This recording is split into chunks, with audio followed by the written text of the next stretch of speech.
Universal Epic Universe officially opens on May 22nd, 2025, and we got to experience it early. And we're here to tell you just exactly how epic this park is and how truly it is the future of theme parks. So we're doing this video a little bit different. We were invited by a really kind team member that works at Universal. They're a really close friend of ours, but they did invite us to a preview. So we were not part of the media event where Universal themselves invited us. We were just part of the previews. We did just so happen to go the day after the media event, so we were able to take photos and videos. So we do have a lot of that we're compiling it into this video podcast kind of thing that we're doing, just to give you our thoughts and feelings. And there's just a lot. I haven't been able to get this park out of my mind for the past 24 hours. I think Mark Allen would also agree. 100%. Literally, the day before we went, well, I should say the night before we went, I did not sleep at all, just out of pure excitement. And then as we're recording this, yesterday was the day that we actually were at Epic. I did not sleep at all last night, just solely based on the fact that I could not stop thinking about how epic was. And I know we're probably going to say that a lot, and you're probably going to hear that a lot from a lot of people, but truly, I don't think that is a over-exaggeration of what this park is. I mean, it truly is an epic theme park. I'm still just reeling over everything, trying to process everything that it was, which I think is also why we're wanting to do this video as kind of almost more like a podcast as opposed to doing a vlog in the park. Since we were with our friends, it was going to be a little bit difficult for us to make a vlog while we were also trying to be present with our friends. So we figured just shooting a bunch of B-roll and some of our reactions that we could and putting it in this video would be a little bit better way to do it. Well, not just that, but we truly did want to experience the park for ourselves. Quite honestly, we didn't know up until about 24 hours before we were actually going that we were going to be allowed to film. We didn't really have time to plan a full video of this is what we're going to do. This is the content that we're wanting to capture. We had a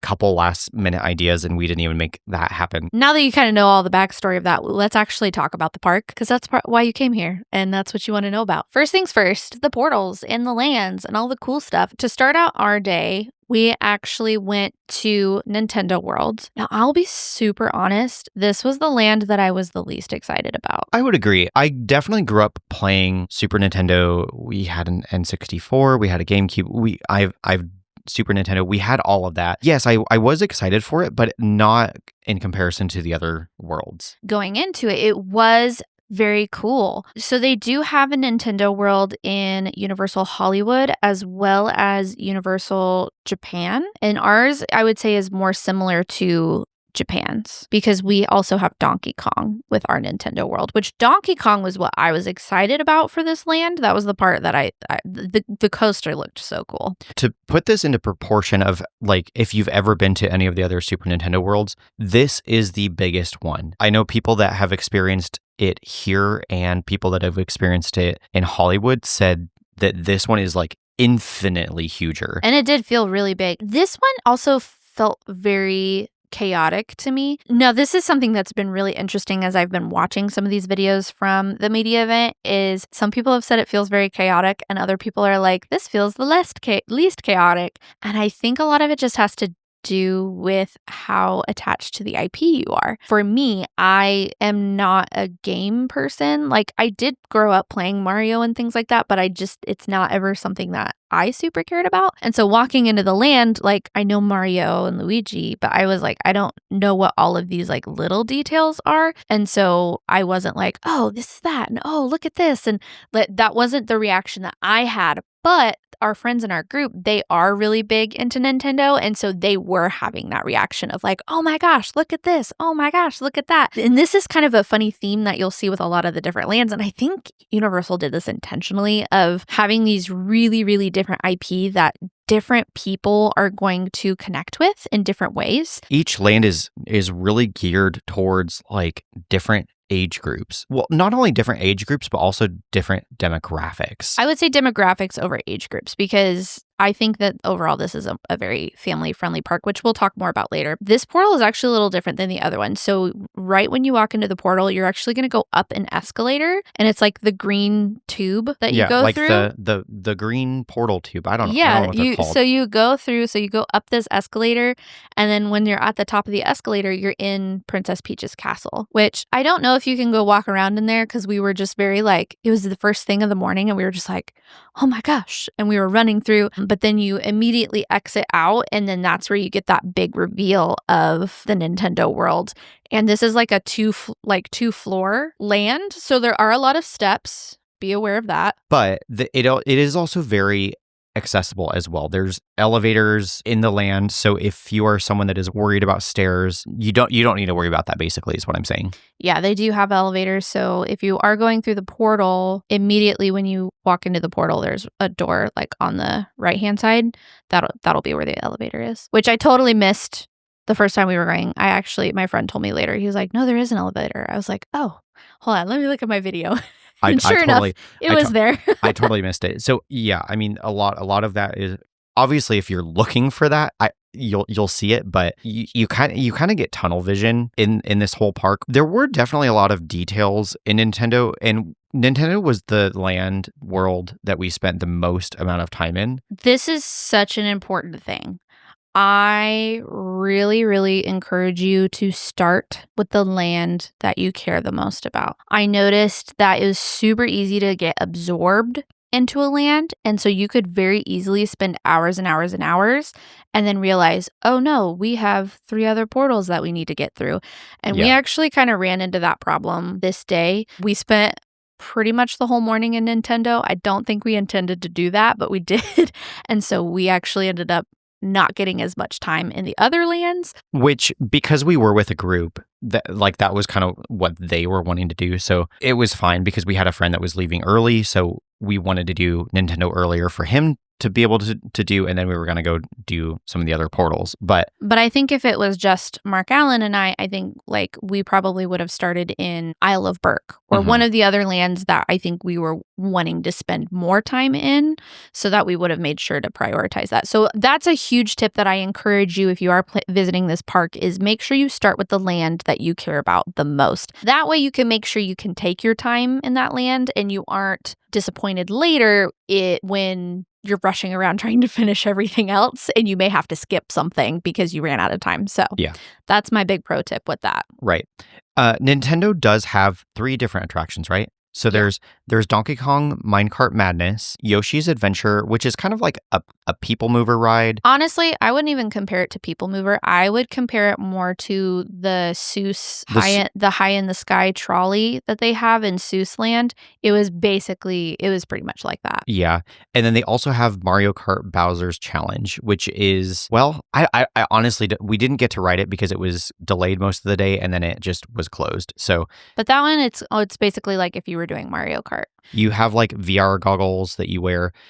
So sadly, we didn't get to experience that because it was down, but we did do Minecart Madness and Yoshi's Adventure. Yoshi's Adventure, I would say if you have younger kids, although there is a height requirement, I don't remember the exact height requirement, it's still very, very fun for little kids. Yeah, I definitely would say that's a better one for kiddos. It's very short. It's not a very long ride. There is a cute little, for little kids, there is a cute little like game. Yeah, there is a game aspect. I was not super clear on what exactly we were supposed to do. Maybe that's because I didn't pay attention, but we kept pushing the buttons, but nothing was happening. Maybe something was happening and I just didn't realize that something was I don't know. But if anything, it was just kind of fun to be able to sit there and like click the buttons and it made noise. Donkey Kong Minecart Madness. Oh my gosh, that was such a fun little ride. This was our very first ride in all of Epic. So in this land, they have the power-up bands. So they're like little bracelets that you can buy. And then Think Magic Band, kind of, but it's just for this land. And there's like the question boxes and like little interactive things that you can go and tap your bracelet on, and it'll get points. And there's like a game in the app that you can play that involves these points and all of that stuff. But they also have some of that in the ride queues. Mm-hmm. So when we were going through Donkey Kong, we were noticing that they had some of those. And there was even at one point in the queue where you would do it and there was like this glowing light up banana on the ceiling, which I thought was so funny. And then they had this animatronic that was in the queue too. That was so cool. This was Cranky Kong and... Is that his name? Yeah. And a parrot. I don't remember if the parrot has a name, but incredible. Such a lifelike animatronic. The way that everything was moving on it. And this was just in the queue. My favorite part about the animatronic was I had no idea that it was going to be there. And so it was like you turn the corner and then you're like, whoa. Yeah, he kind of just almost pops out of nowhere. You don't really expect it. Mm-hmm. And then, you turn the corner and he's right there. But the ride itself was so fun. It's definitely, I would say, it's a family coaster. Like, I would definitely classify it as a family coaster. It operates off like a false track. Think of it like 2 layers. So the bottom layer is the actual roller coaster track, and then the top layer is what you see. And so as you're going along, there are going to be points in the track that looks like the track is broken. And so you'll almost look like you're jumping over the tracks or jumping over the water, even though really you're not because you have that actual track underneath. But it adds a really fun element to this ride. Well, and if you've ever played Donkey Kong as a kid, there's like the barrels and you speed up. Like the barrels are like speed up ramps and you go through the barrels on the ride. And so you speed up when you go through the barrels. And in that aspect, I thought the little nerd childhood me found that really, really fun. We also half ate. So we just got like some garlic knots and they were shaped like mushrooms and it was kind of cute. But they had lots of fun little things. The theming in there was so cute. And definitely like watch the windows when you're in there because stuff will happen. It was kind of like, I want to try to like compare some of the stuff to maybe something that someone has done. It reminded me a little bit of Roundup Rodeo at Hollywood Studios. Oh, yeah. Because like certain things will happen in the restaurant. Or Rainforest Cafe is what our friend said. She's like, okay, yeah. She's like, this is the Rainforest Cafe moment. Because basically it is, the music will kind of change or you'll hear like something and then you'll look at the windows and there will be things that are happening. So kind of a fun little restaurant. Very important to know about you dining at Universal/Epic Universe is that all of the what we would consider quick service, they don't call them quick service. It's fast casual dining. But the way that you get your food at those locations is you will go up to the team members and they will escort you to a table and then you will mobile order your food through the app. And then they will bring your food to the table. So you cannot just order at a register, grab your food and go. That's not really a thing. There are very few places that you can do that in this park. I'm hoping that there will be more when the park actually opens, and I think that there will be. But for previews, they're really trying to test out these restaurants. And so they were relying very, very heavily on using that app. So I do think it's super important to make sure that you have the Universal app downloaded and have your payment stuff set up in the app. That way you're not sitting there trying to figure out how to use it when you're there. The other thing is that these do take a long time. So it does take a long time to get your food. So you need to have some patience and make sure that when you are doing these meals that you planning time. At least that was our experience with I food. would say that's a universal experience in general. Anytime that I have used Universal's mobile order, quote unquote mobile order, it always takes a long time. Yeah. So just be prepared for that. But that was our time in Nintendo. So after that, we went to Celestial Park. To be honest, I think Celestial Park is a highly underrated land in this park. It's stunningly beautiful. And when Universal was building and creating and designing Celestial Park, they wanted to put the park back in theme park, and they certainly did that. There is so many gardens, like well over 20 different gardens in this land. It's beautiful. It's so colorful, it's vibrant, it's very open. You have the big fountain in the middle that is super pretty. Then the fountain like dances. They'll do little fountain shows throughout the day. Yeah. So cool. And Universal also had a complete original score written for Celestial Park. Oh, it's beautiful. It's so good. It reminds me of a little bit of like classic Epcot, if you're familiar with that. I can't even begin to describe it. It's just so it made me cry. And welcoming and epic. I definitely cried when I was walking in. Yeah. Nobody knew because I had my sunglasses on, but I was crying. But you know what I loved? Stardust Racers. Yeah. So this is the big coaster in this park, and I won't lie, I was really going back and forth on whether or not I would ride it. I'm kind of a weenie when it comes to big thrill rides. I don't love big thrills. It's not so much that the ride itself is bad. I just I get really worked up, anxious before big thrill rides. And so I can get really overwhelmed. And I definitely was getting a little, I was getting really anxious before this ride, but I was like, I need to do it because if I don't do it, I'm going to regret it. Well, especially because we did this the day after media. Mm-hmm. So no one has really been able to talk about Yeah, stuff. no one's been able to talk about it. And so I'm just I'm going to do going it in for blind. the team, doing one for the team. And let me tell you, that coaster was so fun. To put it in perspective, I have ridden Velocicoaster. I've done it twice. I have a really hard time bringing myself to do it again because there's just something about the way that the seats are and the thrill level of it. And there's something about it that it freaks me out and I can't bring myself to do it. And so I was worried that I was going to have the same problem with Stardust Racers. But I think the way that it launches you, and I've learned too that I don't like big drops. That's something I don't love. This does have a big drop. However, you don't have this slow incline up a hill and then a big drop. You kind of go around this corner and are immediately launched up and over this hill. Well, and honestly, and then that's the worst part. It's going so fast, you don't even have time to think about the drop. No, you're just oh my God, here we go. Yeah. But you reach a top speed of just over 60 miles an hour. I don't remember how many inversions there are. I think there was 2 or 3. But it's a dueling coaster. So you have a green track and a yellow track. We did the yellow track, which is supposedly the less intense one. Mm-hmm. The green one, which we didn't experience, is apparently more intense. Probably not by much, but they're probably pretty similar. But basically you have a car on each track and you're going at the same time. Think of it like you're racing each other. That's Correct. Pretty much what you're doing is you're racing each other. But there are parts where you'll be going past the other car and in and out and looping around and going over and under the other train, and it's really cool. We rode in the second row. I think the next time we do it, I want to ride further back, not only to experience the back, because generally you get whipped around more in the back, but also when we were in the second row, we had a hard time seeing the train that we were racing because we kind of had to crane our neck, which we really couldn't do with the way the seat restraints were. I had a hard time seeing the other train that we were racing. So I think if we were further back, you'd be able to look ahead and see the other train a lot better. But overall, the coaster itself, it's just a really good coaster. It was really fun. It was very smooth, very, very smooth coaster. The other thing that we did in Celestial Park, which we didn't do until right before park close, was Constellation Carousel. This is kind of the main focal point almost of Celestial Park. It's the big blue thing that looks like, I don't know, like a circus tent or like a top. Yeah. Like a spinning top. It's really pretty. So Constellation Carousel is a carousel.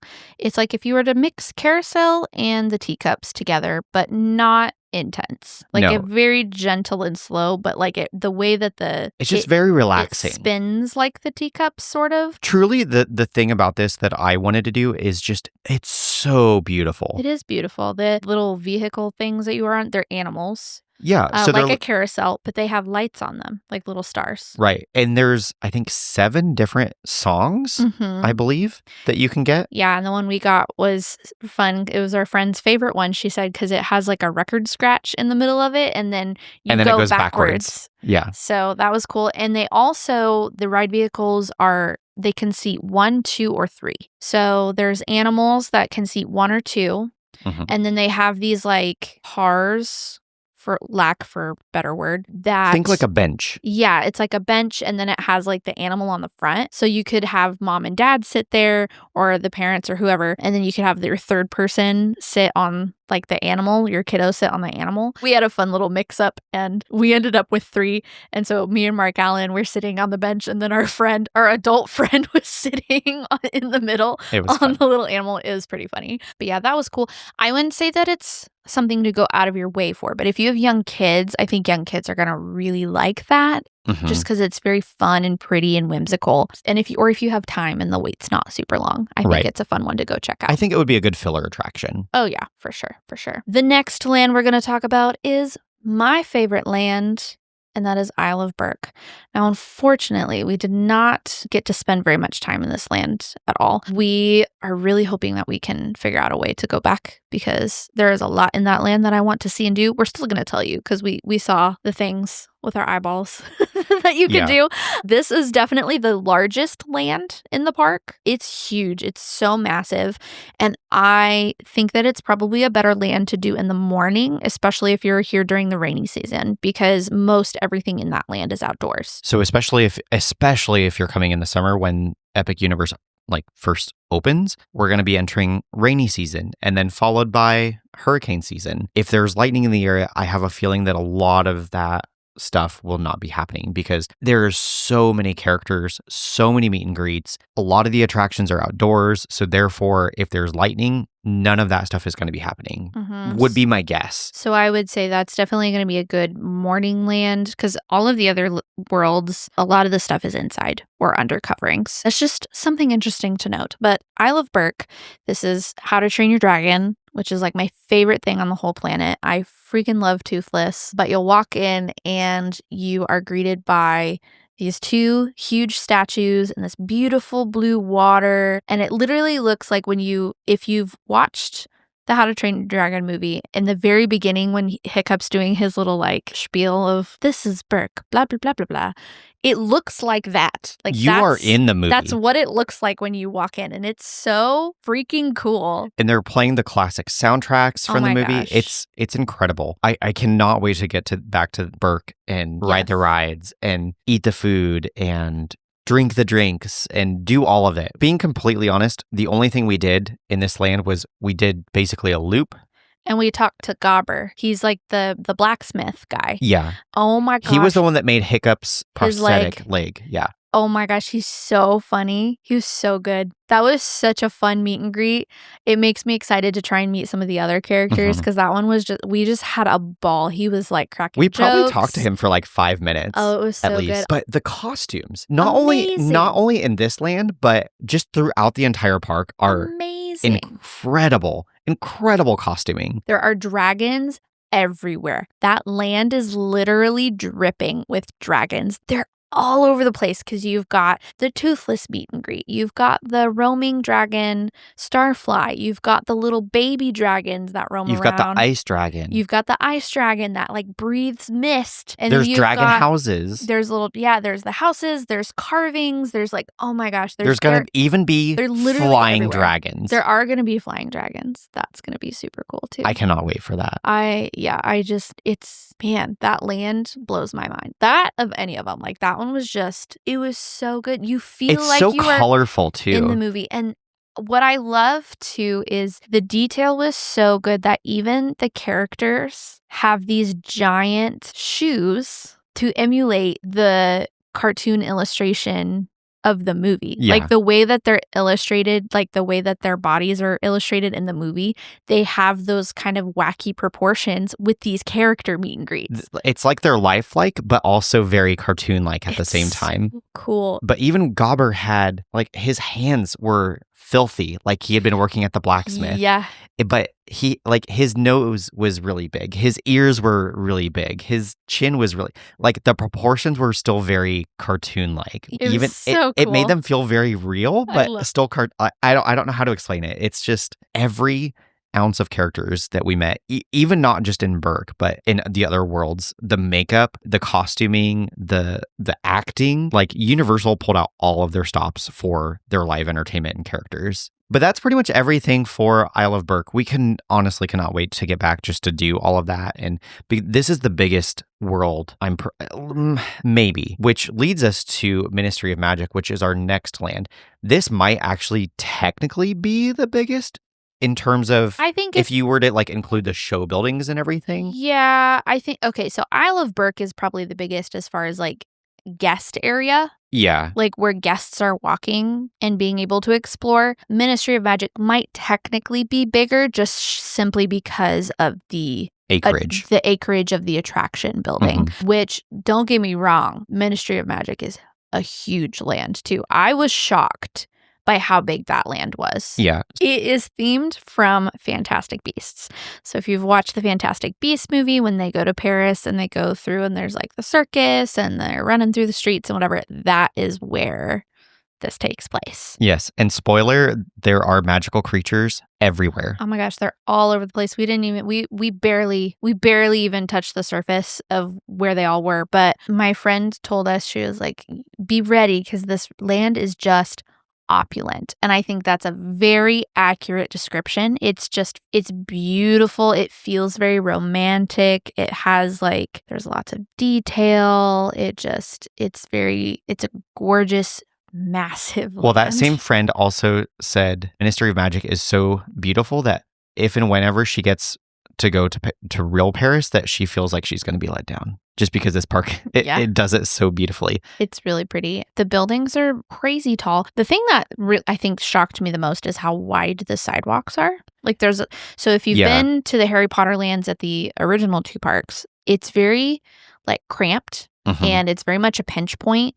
And that was by design because that is what J.K. Rowling, she wanted it to be authentic to the way the books are. And so that's why J.K. Rowling wanted Diagon Alley even narrower. Yeah. And they were like, yeah, no, we can't But do that. obviously, that is a really big issue with both of those lands. And so with this new land, they are going completely the opposite. So you have these huge, wide walkways. It's probably 4 times as wide as Diagon Alley. Yeah. So even when it feels quote unquote crowded, I don't think that it will feel quote-unquote crowded. But there's also nice little corners that you can kind of tuck around into, and it felt like it just kept going. I guarantee you there was sections within Ministry of Magic that we didn't even get to. That was the thing I really liked about that is you could kind of happen to stumble upon a little courtyard and oh, what's back here? We didn't get to go in a ton of the shops. We did go to Cosme Acajor. Yeah, which is the wand shop. Again, very beautiful in there. We got to see the new wands and they are very, very pretty. I think we both saw the ones that we would like to one day get. That was very fun. And we actually had a kind of a fun little magic moment type thing as we were walking out of the land. Yeah, I saw a Niffler in the window. Oh, I was like, oh my gosh, it's so cute. And there was a team member standing right there and she was like, oh, do you want to try the spell? And I was like, I don't have a wand. And so she whipped out her wand. She's like, no, just try it with mine. And I was like, really? Okay. I've never done a spell at the Wizard No, World. we've never done that. We've never used a wand because we don't have wands. And so she's like, no, do it. So she showed me how to do it and we did it. And it was so cool because the Niffler, when you did it, you got to control the Niffler. It was almost like you froze him. And so then when you would move your wand. What was happening was, so we used one of the new wands, and the new wands, the tips light up of the wands, but they also have haptic feedback, so they vibrate. So when the wand was lighting up, he was chasing your light. At least that's how I interpreted it. No. Is that not true? No. Oh, okay. Because, so we need to watch the movie again. You're okay. I remember what you're talking. Yeah, you do kind of freeze him, but you freeze him because that's what happens is because he's moving and then he freezes and then she goes, move your wand, and then you're controlling him. So you're making his little head move around because that's what happens in the movie is he freezes him and then he makes him float in the air towards him and so that's what's happening. FYI. To me, it felt like a cat with a laser pointer. Up to interpretation. That's how it felt so magical to me. But that was a nice little magic moment. But it was just really cool because I wasn't expecting that to happen, and I've never done a little spell before, and so fun. That was so it was a highlight. Fun. And what I love is that team member has absolutely no idea how much that meant to us in that moment. That was honestly a really big deal. That was not all we did in the land. We did do the show, which is called Cirque Arcanus. Basically, the storyline of this show. This was also the circus that was in one of the movies. I don't remember which one. Yeah. But it was in the movie, and Newt comes running through, and he's like, "You can't have these animals," and he really frees all the animals, basically. So now this circus is kind of not doing so great because he doesn't have all the fantastic creatures anymore. Well, he stole Newt Scamander's suitcase full of fantastic beasts, and he's going to do this circus show with these animals. So it's cool. It's full of puppetry, and there's like acrobatics, kind of, sort of, like not like crazy acrobatics. It's like more like dancing. There's this bubble guy, super cool. There was so many magical moments that felt like magic. I was like, how the crap did they do that? But there was also really cool theatrical stuff that I'm like, how did they do that? Also is super cool is when you're walking into the land, you see the circus tent, and it's not very big, but then you walk in and it's massive on the inside. Oh yeah, it just keeps going and going and going. And so my friend told me that the way that this show is meant to work. Now, whether or not it will actually do this is yet to be seen because it's a very technically advanced show, so we'll have to see. But their goal is that it will almost be like a continuously running show. So instead of having set show times, there would be a wait time. So you'd be waiting in this queue, and then they have this like holding pin area, and then that holding pin area would go into the show, and then they'd refill the holding pin area, and then when the show lets out, and it would be kind of like this continuous thing. So the way that the queue is set up, it goes on, and there's all these details, and it's crazy because it just feels like massive on the inside. It makes it feel very magic. And there was details everywhere. Oh, yeah. There was like posters and little like props, and like there's just stuff everywhere in there. You were always looking at something. But there was a fun little pre-show that had so many fun special effects that I'm not going to spoil. Yeah, I was like, don't spoil it. I was like, there was so many things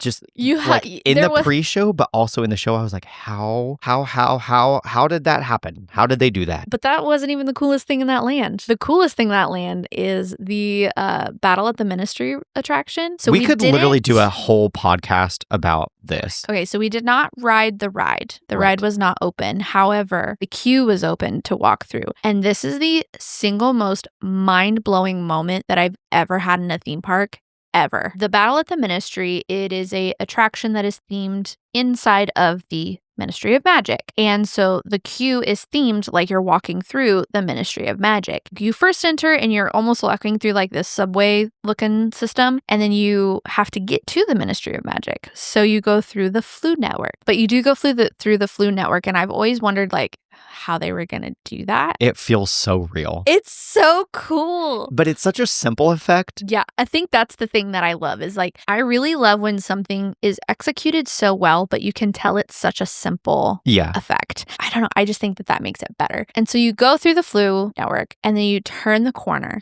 and oh my God, my jaw was on the floor. Yeah, literally when we were walking through this queue, we were walking through that queue probably a good 20 or 30 minutes. My mouth was agape the entire time. I almost cried. It was so lifelike. Well, and the thing, Kayla and I were talking about this earlier, is like they didn't just build like a room of the ministry. They built the ministry. Just to give you the picture. So you walk in, and it's like that big room. So when you watch, I don't remember which movie it is, but it's the first time.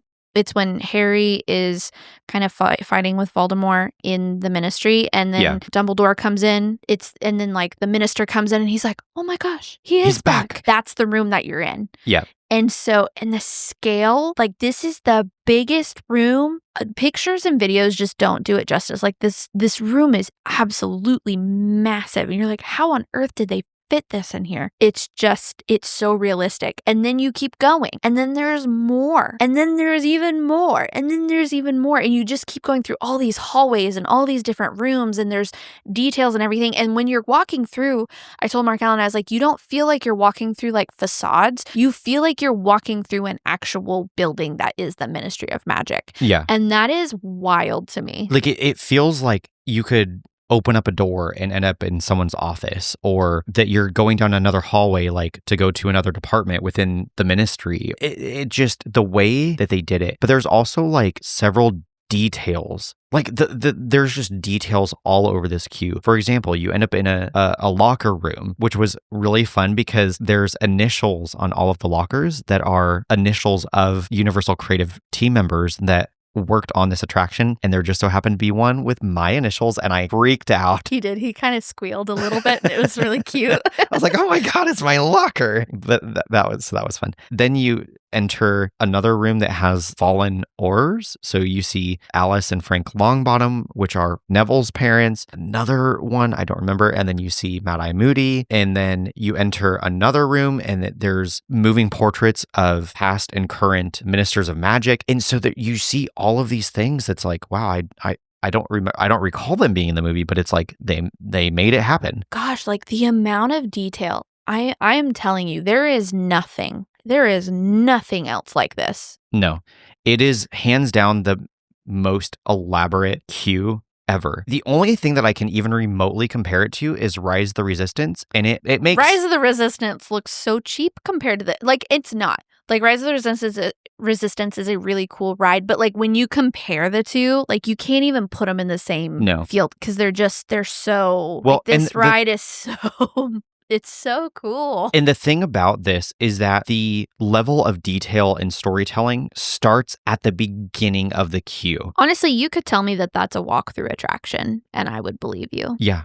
I would, even if the ride is down, I would hope that they open up the queue. Oh my gosh, for that people. Would be so cool. But if that is the case when Epic officially opens, and for whatever reason, if the ride goes down and maybe doesn't reopen, I hope that they will at least open up the queue for people to walk through. Do it. Okay, we do have one more land that we need to talk about, and that is Dark Universe. This is the one that I was so up in the air about on whether or not I would like it, and I am happy to say that I think it's really cool. Honestly, I think this was one of the coolest portals. Oh, that portal was for sure my favorite one. I really couldn't tell you why. There was just something about like the cool purple electricity thing, and then you're walking through, and then you have to kind of round the corner, and it's like this land you almost have to kind of, it unfolds. It's not just like this immediate grand reveal. It's you kind of have to like wander through, and then you turn the corner, and then Frankenstein Manor is there, and you're like, whoa, okay. Yeah, that's very true, because in all of the other worlds, even in Ministry of Magic, like you go through the portal and then you can either go right or left, and then you kind of make like a U-turn around this wall, and then it's there. In Dark Universe, you kind of have that. You kind of turn, and then you turn, and then like you kind of zigzag through the land just slightly, and then bam, you see it, and it's like, oh, there it is. This land is also surprisingly bigger than it looks at first glance, because you kind of have to wander back in it a little bit. I think as time goes on, this one will look even cooler as the foliage gets bigger. Yeah. That I think was the only thing that maybe felt just like barely off, is because the foliage is all still really new and short. I think once it has time to kind of overgrow a little bit and stuff, I think it will add to this land. But if you are a fan of monsters, I think you're gonna love this land. But even if you are a scaredy cat and you're like, oh my gosh, don't even worry about it. It's really not. It's not scary. It's not scary. It's still, I would even say, pretty family friendly. Like, oh yeah, I'm trying to even think of what I would compare it to. I don't think there's really anything you can compare it to. There's not. It's like if you were just walking through a creepy town. Like that's really all it is. Like I don't feel like I'm in a horror movie. Honestly, I don't feel like I'm at HHN. Like there's none of that feeling even remotely. Honestly, if your kids have done and they're fine with Haunted Mansion, they'll be fine. It's not scary. It's just kind of creepy. Spooky. Yeah. That was something I was so worried. I was like, is this land going to be really scary like HHN? There's no jump scares. Or is it going to be family friendly? Like, I don't know. It's family friendly. And I personally am pleased about that. But for those of you that do like the scary stuff, don't worry. They do still have those elements in the land. They're just not like, bam, right there in your face. They're not you kind of have to look for them. There are some really cool characters that wander around this land. We only caught Igor. That's the one that we saw, and he was so funny. You've probably seen a lot of TikTok videos on him. There are a lot of characters that do come out in the land, which I think is a great element that adds a lot entertainment. of life. We did see a violinist. There's it brings a lot of life to the land. There's a lot of nooks and crannies to explore in this land, a lot of little details. And then you have the headliner ride, which is Monsters Unchained. Holy cow. Incredible. Man, that ride was so cool. The one preface I will say is if you are sensitive to strobe lights, the queue has quite a bit of that. So the whole story is that Victoria Frankenstein, which is Dr. Frankenstein's granddaughter has basically been doing some experiments to try to essentially like bring these monsters back and create new monsters. And I don't know, I'm not very up to speed on the lore of classic Universal monsters, but that is basically the gist that I understand. So throughout the land, you'll see like electricity. She's basically sucking up all of the electricity and all the power, and you'll kind of see that throughout the land. And so I got like a teeny like 2-second clip of at the top of Frankenstein Manor, you can see the blue like electricity lights. I think this will be a really cool effect at night. I think you'll be able to see it a lot once the park is open later. I think you'll be able to actually see that going through the land a little more, but it is kind of a cool little effect. This ride, it's a Kuka arm. If you're familiar with Harry Potter and the Forbidden Journey at Islands, it is the same ride system, but done so less puke-inducing. Now, if you aren't familiar, what this is pretend you have your arm. Your arm is the ride, right? And your hand is like the ride vehicle that the people are in. And if you were just to kind of like move your arm around, that is what a Kuka arm is. That's the ride system. It's like a robotic arm, basically. Yeah. In Forbidden Journey, it's very jerky, and there's a lot of like in-your-face screens, like drops, and drops, and it's very like it really makes you very ill if you have motion sickness. So I was very nervous for two things. I was super nervous about the motion sickness, and I was super nervous about how scary the ride would be. It's really neither. There's no big jump scares. There's no like, blah. Like, and the jump scares that they do have, nothing gets very close to you. Yeah. You're not like, there's nothing like inches away from your face. Like, it's all pretty far-ish back enough that I'm not like scared that something's going to touch me. Well, but you do still have a little bit of that element of a jump scare. And you have like the scary animatronics that look incredibly lifelike. Oh, yeah. Like, they're if you so told realistic. me that was a person in a costume, I would believe you. Yeah. The thing about this ride is that there's so many state-of-the-art animatronics. I'm not talking like a little full body animatronics. I'm not talking like a simple animatronic that's just like moving its arms like in the same motion over and over and over and over and over again, just doing the same thing. These are fully moving, fully articulated animatronics that are full range of motion, incredible state-of-the-art animatronics, and there's so many of them. I don't even know if I could count them all. There are some screens, but they're very intentional and they're really clear, so they don't. Again, screens are another thing that I have a hard time with, but like they didn't bother me at all. But it's almost like they're providing a background to the animatronics. It wasn't, and I think that's the other thing too. It's not a huge, massive, room-sized screen. It's a small screen. It's a small screen. It's like screen. You're looking through like a little portal. Like it's like that type of size. Well, it's like they're plussing up the animatronics. Yeah, it's just adding more movement to the scene. And so, yeah, it's very cool. It's very well done technically. But I would also say as far as the ride system, so here's the thing is you're going to go through the pre-show and they have like a model of the ride system, and it's going to freak you the crap out because they're going to wave that thing around. It's going to go around like crazy. And he's like, this is what you're going to do. You're not going to do that. No. That is not. Don't even like not even close. That's not even close. That is the scariest part of the ride. That is the scariest part of the ride is because I was like, oh my gosh, I'm going to die. No, you're not. It'll Which be okay, luckily we were riding with our friend who prefaced that, and I was like, I would have bailed probably. Yeah, if she had not told us like, hey, it's not like that, I probably would have been like, nope, not happening. So just as a heads up, when you go through the pre-show, do not let that freak you out because it will not be like that at all. The one other thing that I want to mention in this land before we kind of talk about a few final things, there is Burning Blade Tavern, which is it's like a little bar they have kind of tucked back in the back of the land, but they have this giant windmill and it lights on fire. It's very comparable to the dragon in Diagon Alley that spits fire. It's kind of the same effect, but it's just really cool. It's so cool. There's like music that goes off right before it, and it'll be cool at night. It's so cool. And I would say the whole effect lasted maybe 20 seconds. So it's pretty short-lived, but you kind of hear the music building up before it's about to go. You kind of know that it's coming because we were waiting and we're like, I don't know, is it going to do it? And we were about to walk away, and then the music started. We're like, oh, wait, hold on. It's happening. It's happening. I know I said this at the very, very beginning of this probably entirely too long podcast. I was talking about the Universal billboards they have scattered all throughout Orlando that has like a picture of one of their IPs that it's like it says, "It's more than magic, it's real." It's meant to be a stab kind of at Disney. And that just kept running through my head the entire time that we were walking through Epic. It's real. They did it. It's here. It's beautiful. Every square inch of this park is covered in theming and storytelling. And it's the most immersive theme park lands I have ever been in my whole life. Like, they're just, you feel like you are directly put in the middle of the movie if the movie was a real world. Like, I don't feel like I'm on a movie set. I don't feel like I'm in a place that's themed after a movie. I feel like I'm legit. Like, if this was an actual world, I am in that actual world. And there's not a good way to really describe that until you've done it. So you just gotta go. You gotta go. And with that, I know this is a super long video, but we felt that this was going to be a better way to just really talk about this experience, better than a vlog where we're just like chaotically running around, not knowing what we're doing.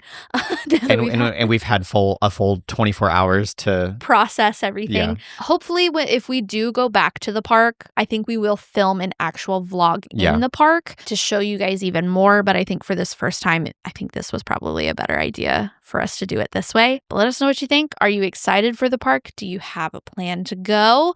Let us know your countdown. We are here to answer any questions that you have. Feel free to message us on Instagram. Ask us your questions in the comments so that maybe we can start a chat down there so that other viewers can chime in as well. Everything you hear about Epic is true. We're not overhyping any ounce of it. So just know that. But anyways, with all of that, please do make sure that you are subscribed so that you don't miss out when we do post Epic videos when we someday get to go again, as well as fun Disney content. Mainly, we do a lot of Disney content on here. But that is all that we have for you guys today. Now go create your Ever After.